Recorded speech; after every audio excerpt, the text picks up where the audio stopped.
have to leave this pure. I want to eat it. You know those videos or those like kid tests that they like set the food down in front and then they leave and then they see if the kid's eaten it when they've gotten back. That's what this feels like, but I'm the child. That this roll is sitting in front of me and I just want to eat it and it smells really good, but I can't.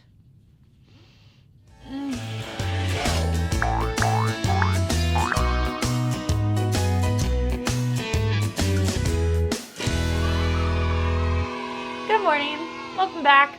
We are here for our last week, I think. This is our last week in the book of 1 Kings. We've been camping out here for a little while, but next week we will be having a Christmas-themed lesson, and then the next week we'll have another Christmas-themed lesson, and we're gonna get into the Christmas season, transition a little bit, but for now, we're talking about the not-so-good kings, not the good King Jesus, but the bad kings, Ahab, and so forth in the book of 1 Kings. So we're going to learn a little bit more about what Elijah has to do with King Ahab.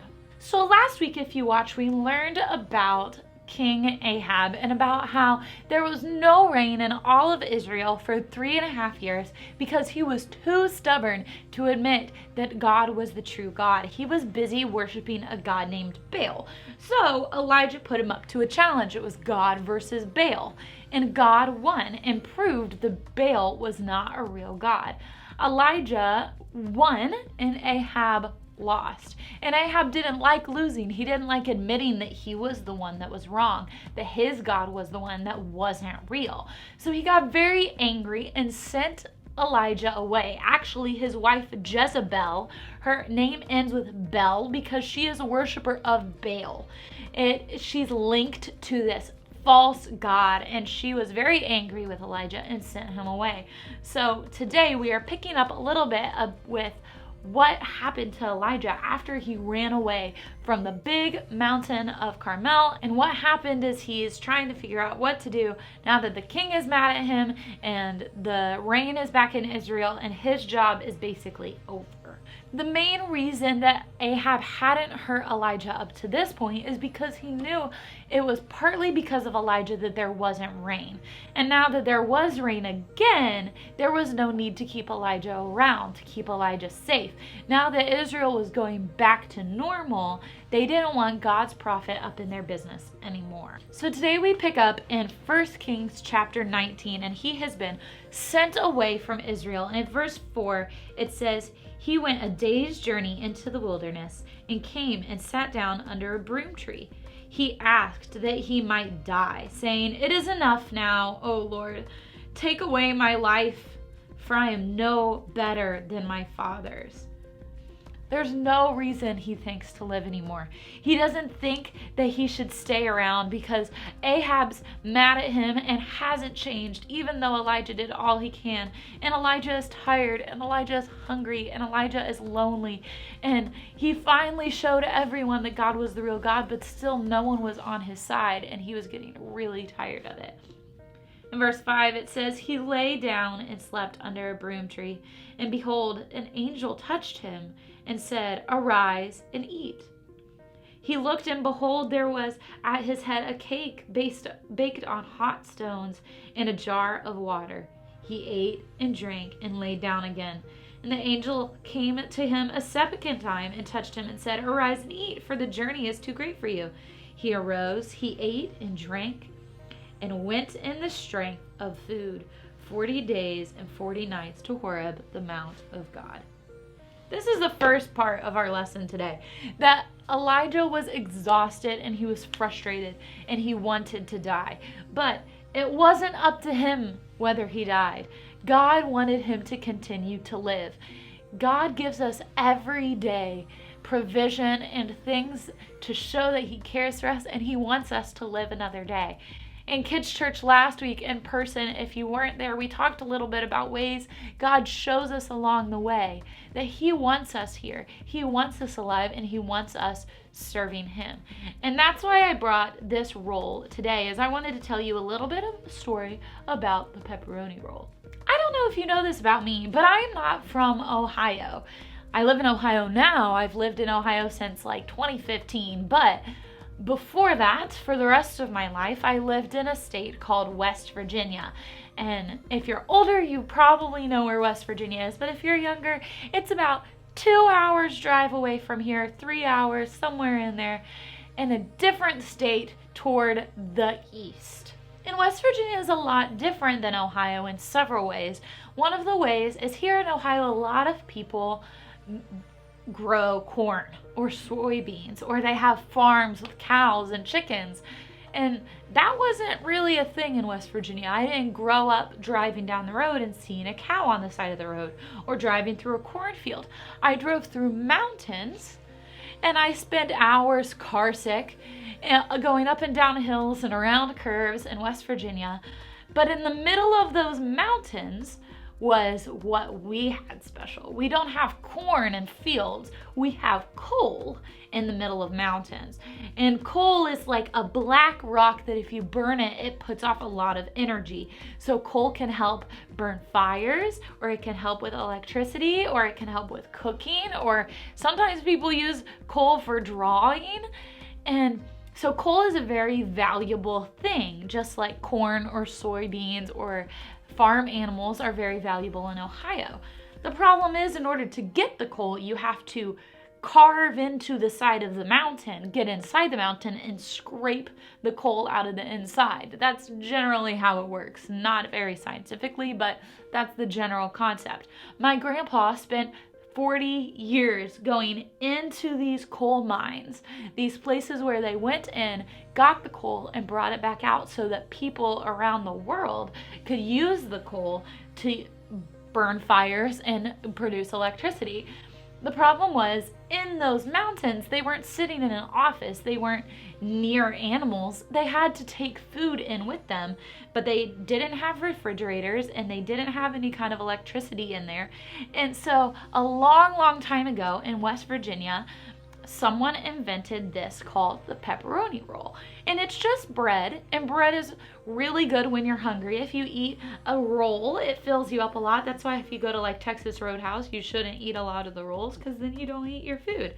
And so the rolls were really important to the men because they would snack on those throughout the day in order to keep their bellies full as they worked in the mines. And it didn't require a refrigerator or an oven or a microwave or anything. They could just eat the roll. But a roll itself was not enough food to get them throughout the day. It doesn't have very many minerals or vitamins or nutrients in it, anything that you need to keep your body going. So they took the roll and they put pepperoni inside of it. And they would use sticks of pepperoni or slices of pepperoni. And so it was like a hidden pocket of meat. And that way when they ate it, they not only got the bread, but they got the meat, and the meat would have fat in it or protein in it or things, cheese sometimes even inside, that would help their bodies go a little bit stronger so that they could continue to work to get the coal that they needed so that they would have something to eat. And that was a way that their wives or people in their town provided for them, was they would send them big bags of pepperoni rolls.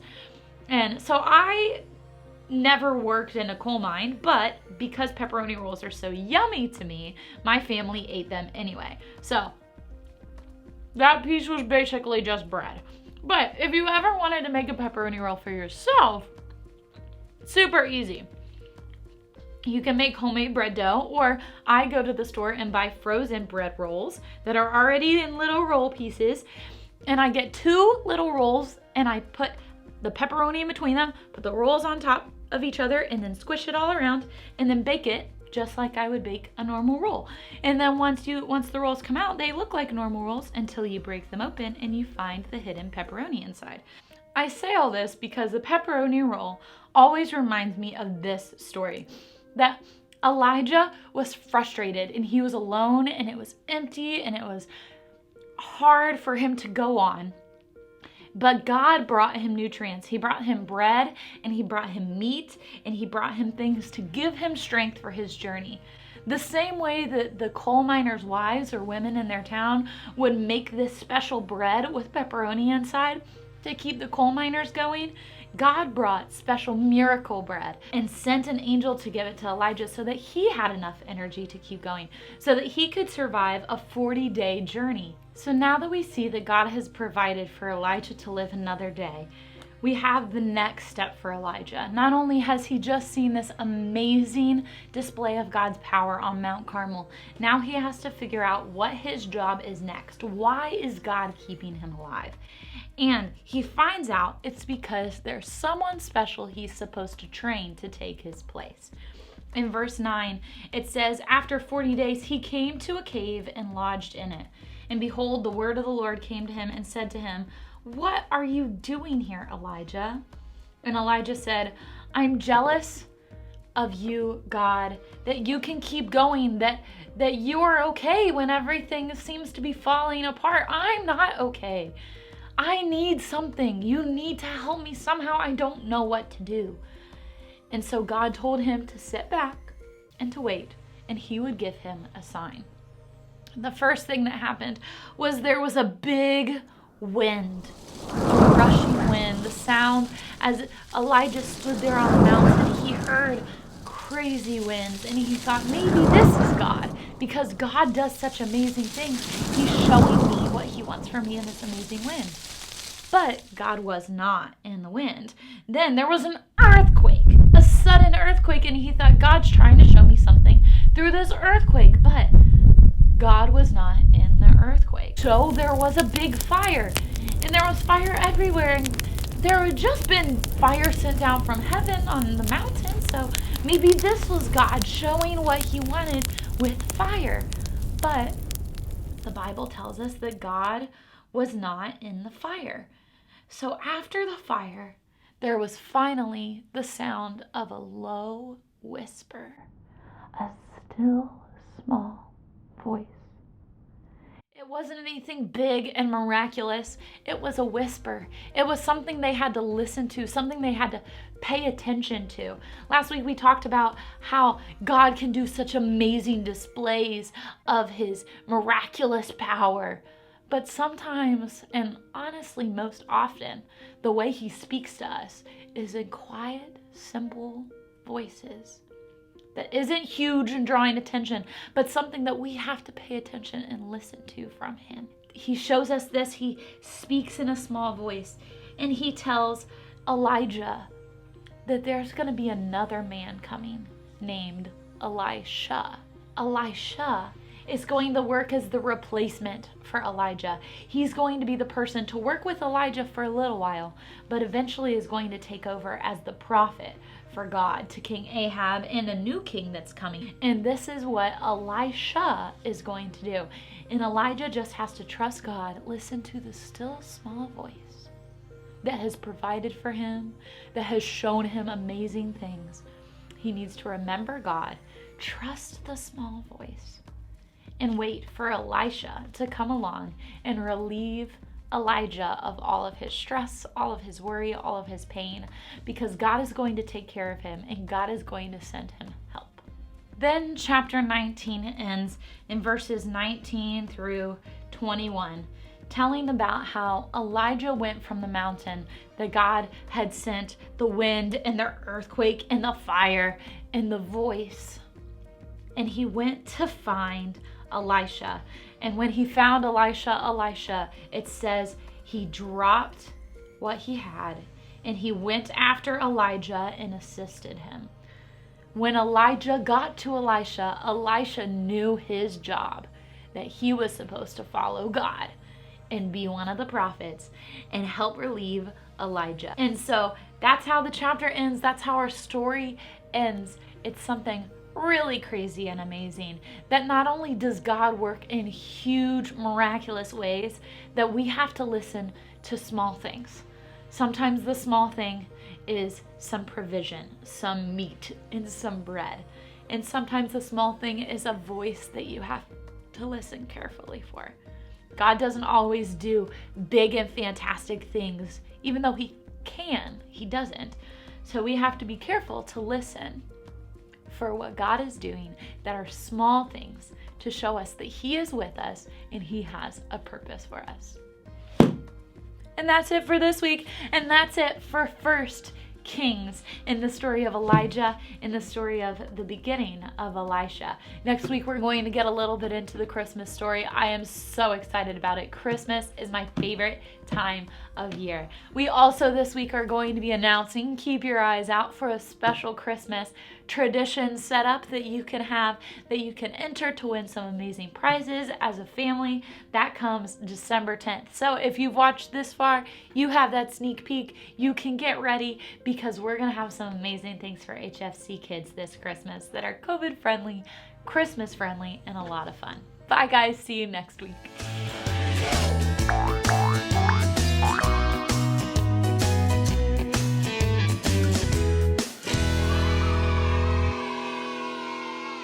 Every time I pause, I have to take a bite. 'Cause it's so good.